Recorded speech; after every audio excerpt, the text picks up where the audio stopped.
Hello everyone and welcome to today's video. It's a very exciting video today. We're buying a house and we're in our 20s.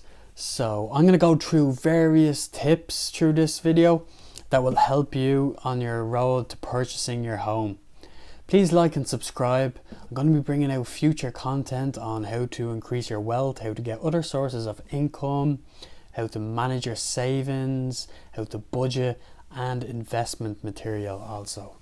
So without further ado, let's get straight into this video. Now before you go down into your lending institution and look for your mortgage, let's consider this word, sustainability. When I say sustainability, I want you to look firstly at your position in your job. Are you in a permanent position or are you in a contract position? The reason I look for this is because your lending institution is going to try to evaluate, can you make repayments down the future line over your term. Now if you're in a contracted position, for example for 18 months, there is no real proof that you can make repayments past them 18 months. So generally lending institutions won't really look at you if you're from a contracted position. However, if you're from a permanent position, that's brilliant. You can get a letter from your employer to verify this for the lending institution, and that'll be brilliant. You'll be on your way. Now, next thing, look at your trade, look at the craft you're in. For example, if you work in a DVD retail store, as DVDs are becoming obsolete with a lot of people using Netflix and other online resources, your job's probably not sustainable there. There's no longevity really to your position. So you just need to just have a look at this. Maybe your skills, you might have better skills in a different position. So just look at all your skill set and think, am I in the best position for my skill set? Because generally, if you have a better skill set than the average person, you will be better in that job than the average person. If you're better in that job, you get paid more generally. So you just need to consider all them things. Another thing to consider is the economy you're in, the economic situation that's surrounding your country currently. Are you in a recession? Or are you in boom time? Because this will impact on the prices of the property. It'll impact on the lending criteria that your lending institution will have available for you. And so it's just worth weighing up all these different options before you dig deep into going down to the bank and applying for a mortgage. Now, let's start off. So you want your mortgage, what do we need? Savings. Have you saved from your childhood? From birthdays, social gatherings, you got money from parents, family, whoever it is, you may have saved money. That's great. That'll increase your deposit that you'll be able to have. However, you will still need to show that you can repay your mortgage back monthly. This goes to show for people who don't have any savings, might be just starting off. That's okay too. What we need to do is we need to know how much we want as a mortgage roughly. Say we want $1,000. It'll be best to make savings from anywhere between $1,000 to $1,500 would be the best a month. So if you wanted a mortgage for $1,000 and you could get savings for $1,500 a month for a minimum of 6 months before you go to apply for your mortgage, or 18 months would be brilliant.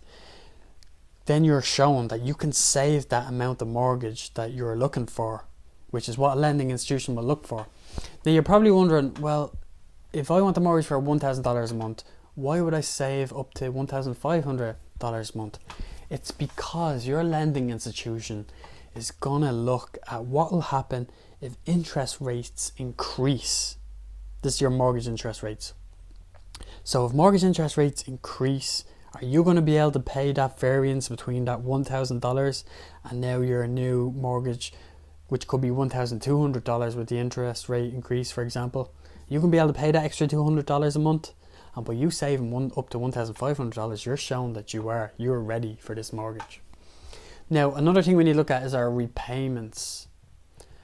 Now, when I say repayments, I want to look at repayments over the term. What term do you want a mortgage? Ideally, it's paid off as early as you want. You pay less interest as early, get it paid off early, good. But it's not a reality. Think of it, we're only in our 20s. We're only really entering the financial world of income and getting money. We mightn't even be working that long, for example. So what we need to do is we need to pick a term that we can make repayments, but we still have enough money for bills and for social events that we like doing, for holidays, because you still need all these good things in your life because they're positive. Now, so there's a general rule of thumb here. Now, it's from the 60s, this general rule of thumb, but a lot of people still go by it today, and I in fact do go by it too, but I understand that it could be room for a change there because it's from the 60s, and that is that your monthly mortgage repayment should not be any more than 30% of your monthly gross income. Now, when I say gross income, that's income before taxes. So if it's any more than that 30%, you're sort of entering into a danger zone, because then you're limiting what you can spend. For example, going on holidays, going to social events, you'll have to cut them down, and then you don't want to go any lower than that. So generally 30% of your monthly gross income should be the very max that you're paying as a mortgage repayment.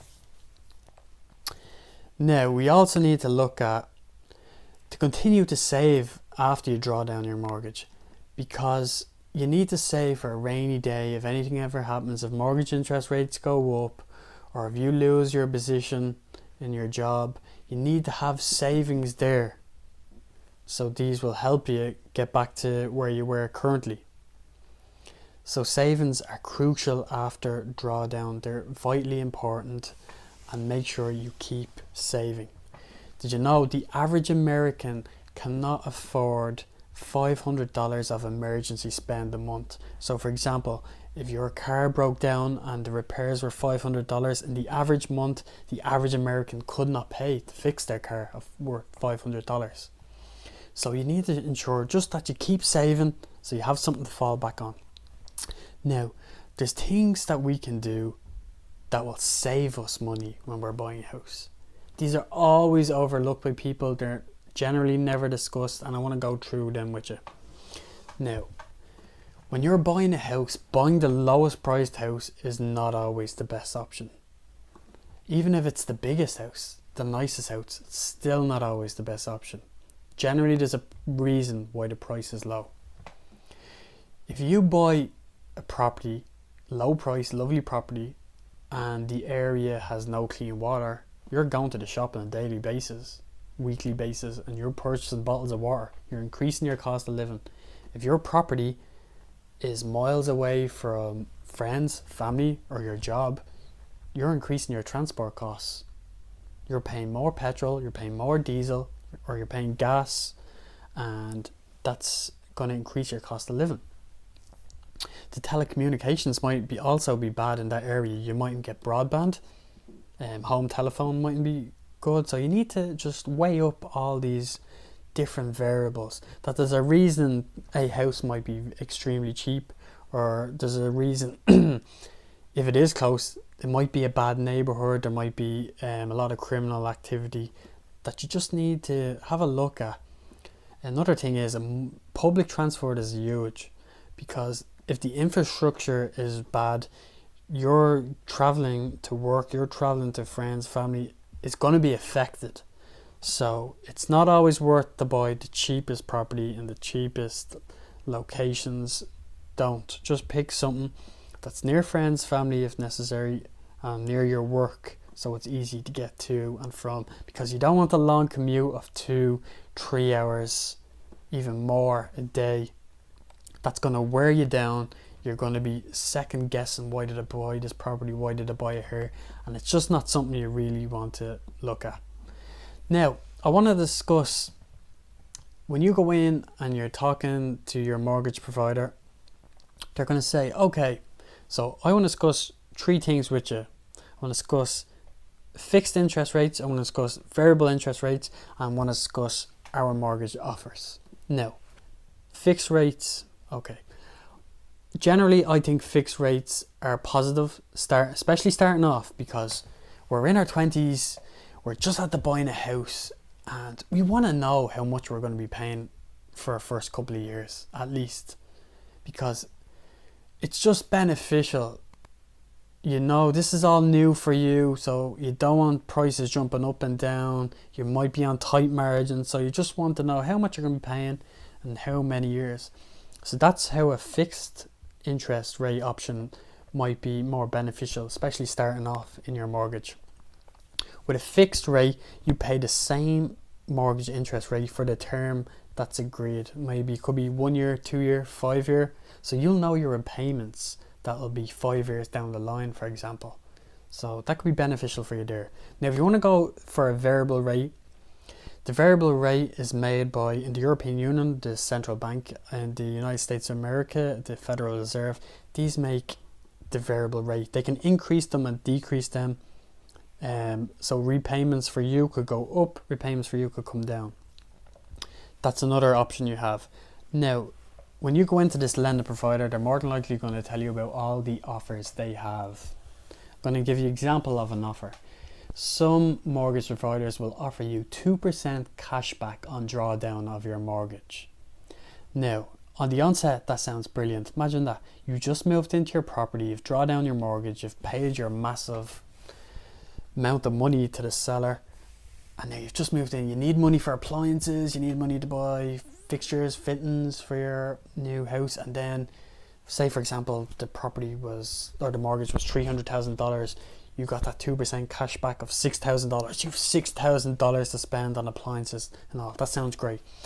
Generally, there's a reason with these offers. The interest rate might be a little higher, or the term mightn't suit you.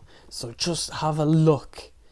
I know the offer is brilliant, but just have a look at the interest rate and the term and the terms and conditions that come with that offer. So just evaluate all of them, as well as the interest and fixed rate, and just come to a nice conclusive decision for yourself. Now, I want to look at fees relating to purchasing your property. Generally, there's a fee involved for your mortgage provider processing your application for a mortgage. Now, this is probably one of the smallest fees. Could be $100, $200, maybe a couple of $100 max, depending on the lending institution that you'll be paying. Next one is the valuation fee. So valuation fee, your mortgage provider is going to want to undertake a valuer to value the property.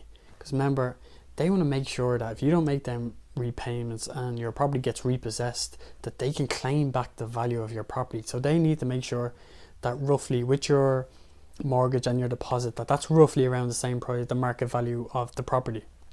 So they apply a valuer to value, and unfortunately you have to pay the fee for that valuation. Next thing I want to look at, which is probably, well, pretty much definitely the biggest fee involved in purchasing a property, is solicitor costs. One thing I noticed about these is they can range big time for the same work. Remember, the solicitor, what he does is he's going to transfer the land, the property to your name. He's going to oversee the bank transactions. He's going to liaise with the seller solicitor. So he looks at all that end for your contracts with the bank, etc., contracts with the seller. He's going to look at all that. What I found is, if you first of all ask colleagues, ask friends, ask families who are purchasing a house or have purchased a house, ask them how much their solicitor was and how would they rate them. Did he do everything on time? Was everything okay? Was it a smooth process? Because different solicitors give different prices, and some can vary big time. There was a solicitor I rang who said it was $4,000, and there's a different solicitor rang with $6,500 for the same work.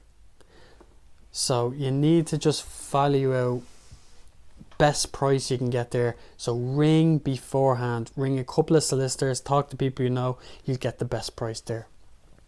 Another thing we need to look at is just surveyor's fee. Like purchasing a car, you want a mechanic to look at the car and make sure it's structurally okay. You do that with a property. You'll get a surveyor in, he'll check the property, you'll pay him a couple of $100 to ensure that the property is structurally intact. You'll also need to consider stamp duty or other taxes on purchasing a property. In my country, the Republic of Ireland, there's a 1% tax on the purchase price of a property, and it's called stamp duty.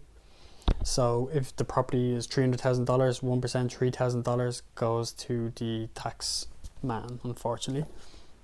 We also need to look at moving costs, setting up gas, setting up electricity. That'll cost you a bit there. You're moving home. That's going to cost you a couple of $100. Also with setting up the electricity, the gas, it'd be roughly around a couple hundred. Then we need to look at your property insurance. This is going to be probably a new one for you. In the event of a flood or a fire, that you're covered there, you have good valid insurance. That's going to be a couple of $100. You're also going to have to look at life insurance. In the case of you get seriously ill or injured, that you have life insurance to cover the value of the mortgage. So there are different costs that all need to be looked at and considered when purchasing a property. Now, what happens if we go ahead, we purchase our property, a couple of years down the line, we're in trouble. We can't afford our repayments, a recession may have hit, or we lost our job. What can we do? Now, there's a couple of things we can do. First thing to do is do not panic. It is a panic situation, but try to keep as calm as possible. What you can do is you can ring the mortgage provider, you can ask, and you have an interest only period. So you will only pay interest, you won't make principal repayments on your mortgage until your income is restored. Or you could look at switching mortgages.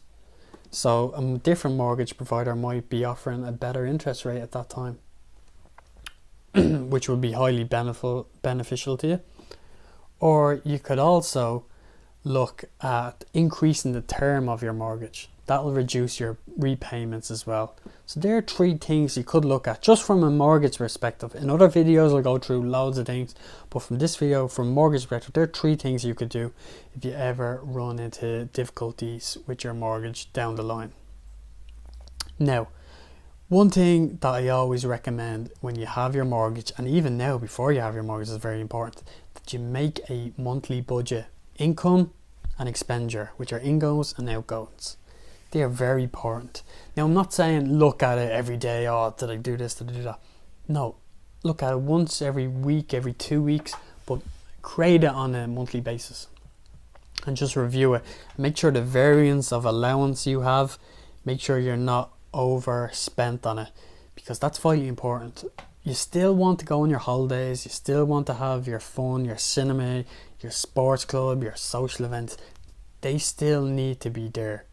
Because what will happen if you don't have a budget and you go out of bounds, or so they'll be reduced, and so will your enthusiasm and your morals for purchasing the property. You'll be second guessing, is it worth it, is it not?